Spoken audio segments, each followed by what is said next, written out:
Imana ishimwe. Ndabaramukije mwese mu izina rya Yesu Kristo wadukunze akatwitangira. Amazina yanjye ni Emmanuel Nshimiyimana, umuvugabutumwa bwiza bwa Yesu Kristo.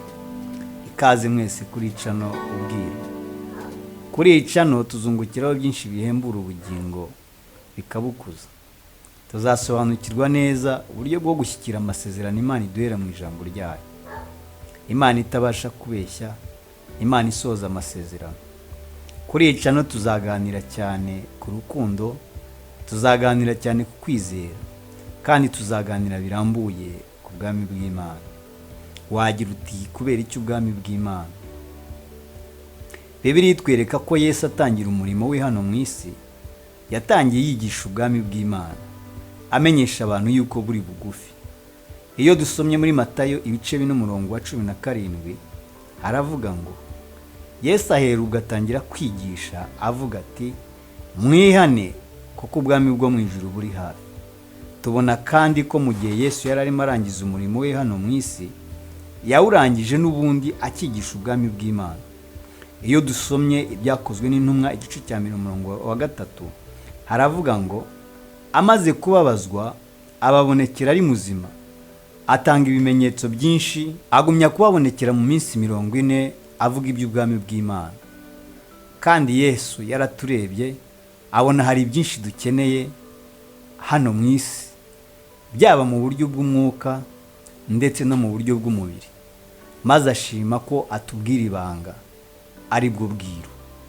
Iyo usomye muri Matayo ibice 6:33, aragira ati ahubwo mubanze mushaka ubwami bw'Imana no gukiranuka kwayo, nibwo ibyo byose muzabyongererwa. Aha yaturangiye inzira yo kugera ku byo dusezeramo. Hari byinshi sidashobora kuduha kuko biboneka gusa mu bwami bw'Imana. Isi ntabwo igira amahoro arambye, isi ntabwo itanga umunezero.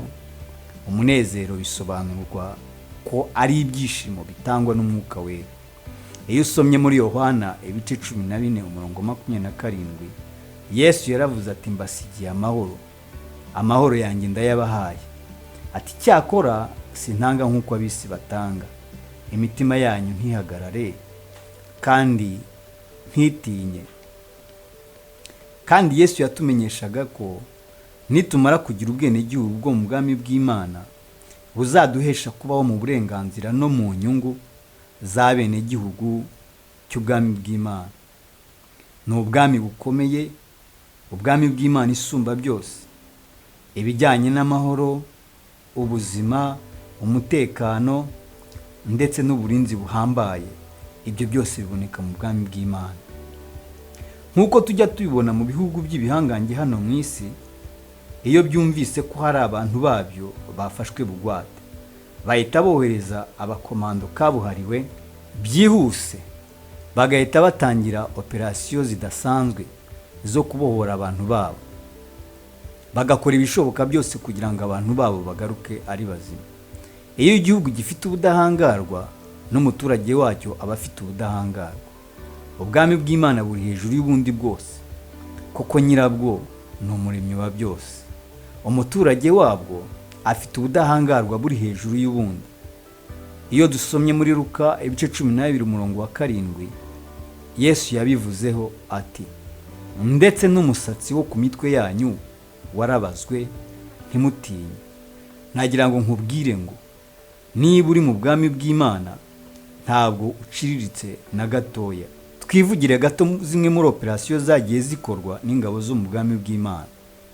Umunsi umwe bigeze gufunga Paulo na Sila, bababohesha iminyururu, inzugi barafunga, maze zirindwa n'umurinzi.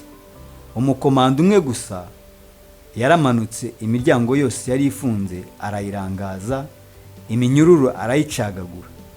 Byarangiye uwari urinze imbohe ayobotse umwami zikorera. Izo nkuru tuzisanga mu byakozwe n'intumwa ibice 16 kuva ku 21 kugera ku 33, cyangwa se Petero wari urinzwe n'abasirikare 16 aboheshejwe iminyururu amaguru n'amaboko, inzogi zifunze cyane, ari bwicwe.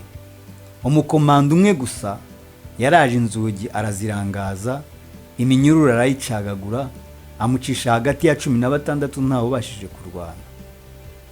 Izo nkuru tuzisanga mu Byakozwe n'Intumwa ibice 12 guhera ku murongo wa 4 kugera ku murongo wa 11. Ubwami bw'Imana turarinzwe nka gutyo. Intego nyamukuru rero zo kuganira ku bwami bw'Imana ni ukugira ngo habeho kumenya neza ubwami bw'Imana, kugira ngo habeho kumenya uburyo ubwenegihugu bw'ubwami bw'Imana buboneka, no kugira ngo habeho kumenya uburyo wagumana ubwenegihugu mu bwami bw'Imana ntubutakaze. Tuzaganira cyane kandi ku rukundo. Wakwibaza uti kubera iki urukundo? Kubera ko Imana ari urukundo. Imana ntabwo igira urukundo, ahubwo yo ubwayo ni urukundo. Iyo dusomye Yohana wa mbere ibice 4 umurongo wa 16 haravuga ngo natwe twamenye kandi twizeye urukundo Imana idukunda. Imana ni urukundo, kandi uguma mu rukundo aguma mu Mana. Ikintu cyose twakwita cyiza hano mu isi naho cyaba gitangaje, ariko iyo nta rukundo kiba imfabusa. Iyo dusomye mu Bikorinto ba mbere ibice 13 umurongo wa 2 kugera ku wa 3 haravuga ngo kandi nubwo nagira impano yo guhanura, nkamenya ibihishwe byose n'ubwenge bwose, kandi nubwo nagira kwizera kose, nkabasha gukuraho imisozi, ariko singira urukundo ntacyo mba ndicyo. Kandi nubwo natanga ibyanjye byose ngo mbihe abakene, ndetse nkitanga ubwanjye ngo ntwikwe, ariko singira urukundo ntacyo byamarira. Aba mu bwami bw'Imana ni ihame ko tugomba gutekereza mu rukundo, tukavugira mu rukundo, tugakorera mu rukundo. Intego igamijwe mu kuganira ku rukundo: kumenya neza urukundo, kumenya neza umumaro w'urukundo, kumenya uburyo rwagwira mu buzima bwacu, bityo n'Imana ikaguka mu buzima bwacu. Tuzaganira ku kwizera. Wakwibaza uti kubera iki kwizera? Kwizera ni ukubaho mu bwami bw'Imana, ni ukugira ubuzima mu bwami bw'Imana. Kwizera kuzana kubaho.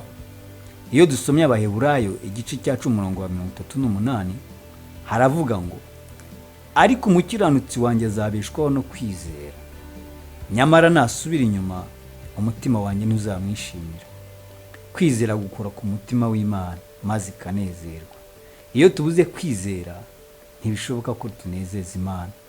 Iyo dusomye Abaheburayo igice cya 10:6 haratubwira ngo ariko utizera ntibishoboka ko ayinezeza, kuko uwegera Imana akwiye kwizera kwiriho, ikagororera abayishaka. Kwizera niko kuba ku muntu wo mu mwuka, akabasha kumva iby'umwuka, akabona iby'umwuka. Kwizera ni iteme imigisha yacu icaho, yaba iyo mu buryo bw'umwuka cyangwa iyo mu buryo bw'umubiri. Kwizera ni ubuzima kurenza uko tubitekereza.